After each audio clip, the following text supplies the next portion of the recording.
Welcome to my presentation. My name is EmmaHynes. My site is the Kedron Brook Walkway and Bike Path at Thistle Street in Lutwyche. I observed the walking, cycling and off-lead dog areas of the site. This site would be considered a leisure and recreation area, and my observations of who is using the site led me to assume a certain amount of wealth, position and security of the users generally. The people presented as clean and well-groomed, typically dressed in athleisure clothing or school uniforms, and carried many items or devices such as smartphones, wireless headphones, or coffee. The coffee is a small token of surplus personal funds, however the many oodle dog varieties can also be interpreted as tokens of status and wealth. I observed the site both as a recognised outsider and as a participant. I recorded my observations from this location, sitting up above and out of the way, allowing me to easily see many aspects of the site. I was able to observe the site on 4 separate occasions. I made sure to visit the site on different parts of the week, different times of the day, and different weather settings. These seemed like the most influential factors on who would be using the site. Physical and ambient qualities of the site included being an outdoor environment that I would describe as an urban green space, complete exposure to the weather elements, fully accessible walking paths. All members of the community are welcome and able to access this site. There is limited furniture, however there is a lot of infrastructure, predominantly concrete paths, bridges and crossings, grassed areas, lighting, signage and parklands with barbecues close by, and the site is reasonably large, although the embankments create a sense of enclosure, place and privacy. Users of the site have been broken down by their typical activities performed. They are walkers and joggers, cyclists, dogs and their walkers, and then also pedestrians. Pedestrians are separate from the walkers as they may only be transiting through the area, mainly only using the bridge to cross the brook, compared to the walkers who are using the walking path along the brook for exercise or travelling to school. Apply Ziesel's physical traces checklist. There are many byproducts of people interaction with the physical environment. There is erosion of the earth and brook edge, where dogs access the water and then shake off as they come out of the water.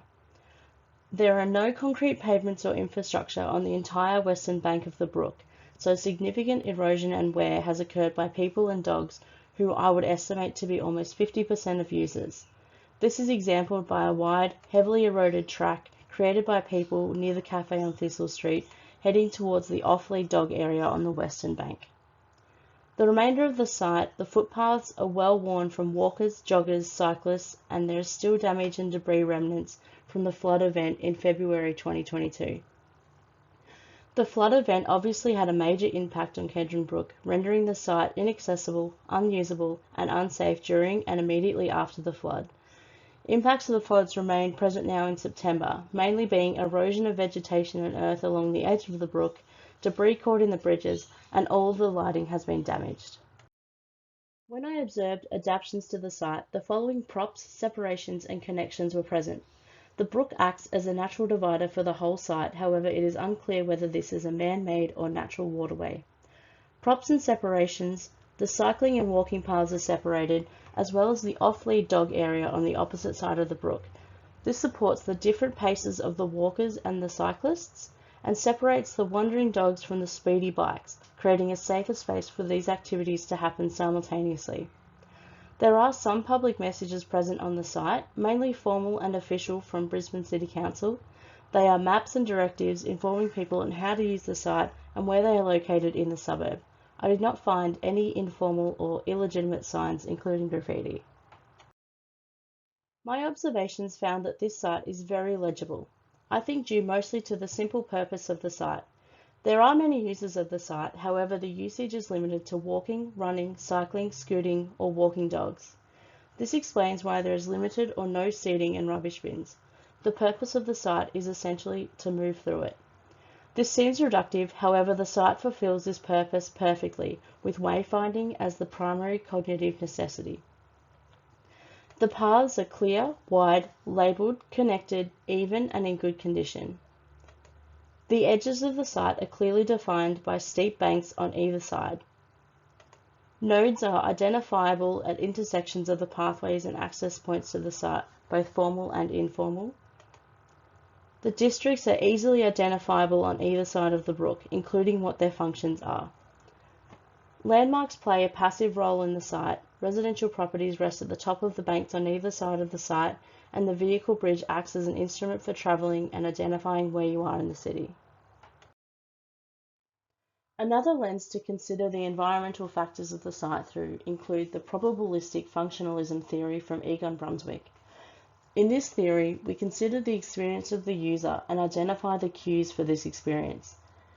For instance, in this setting, the user may experience pleasantness.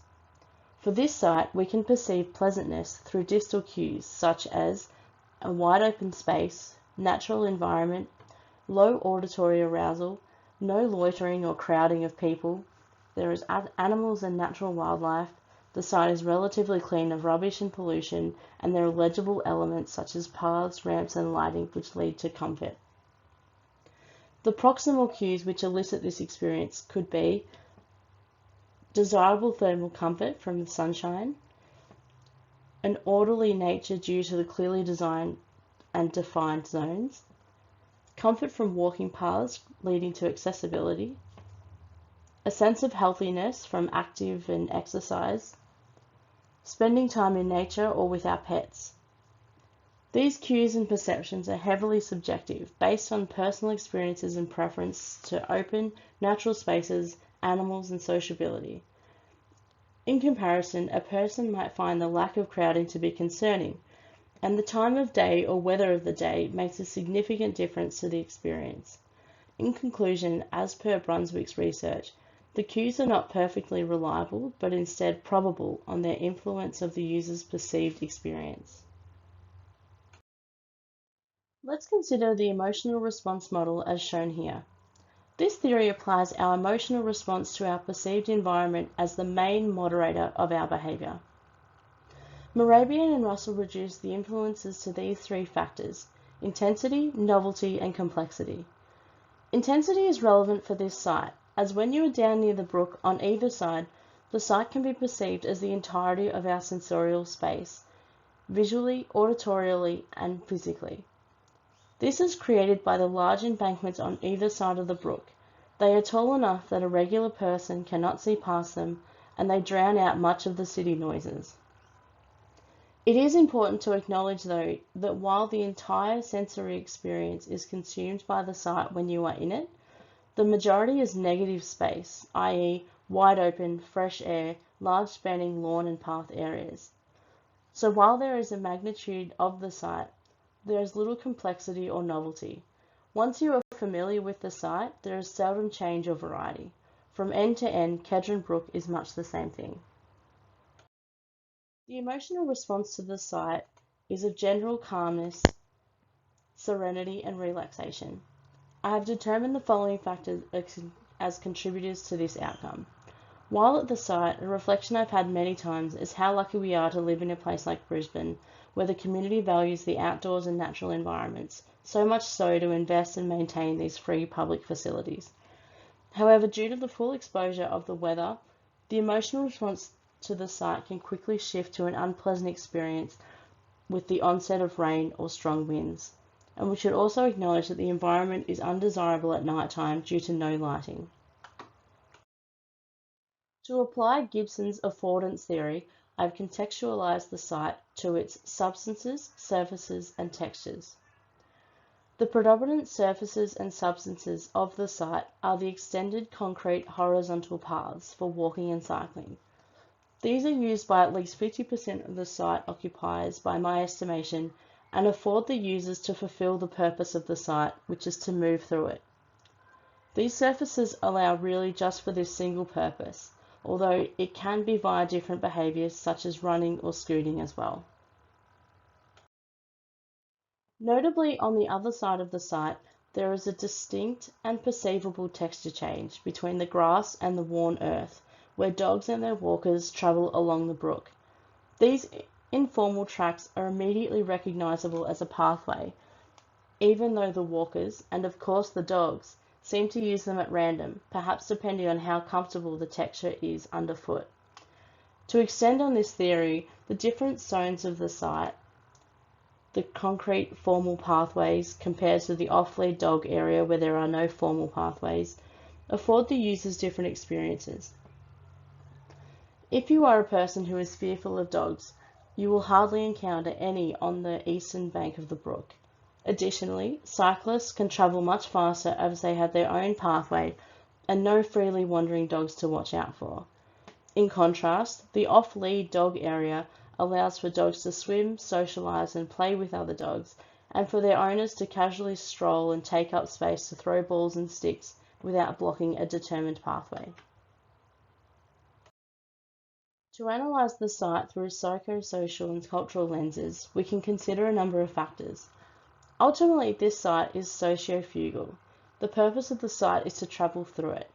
There are limited sitting or loitering opportunities, although the site is still a pleasant and people-friendly space compared to, say, a busy highway. While the site does not encourage a sense of staying, many users are conducting social activities such as walking in pairs or groups. I have applied the definition of privacy that Cassidy refers to from Altman when determining whether users maintain the ability to regulate and control access to and from others. I was able to establish evidence of solitude, isolation, and intimacy. However, true anonymity was difficult for users to maintain. For instance, in a library or shopping centre, a person could remain in solitude and anonymous, physically hiding themselves from any identifiable features in the public.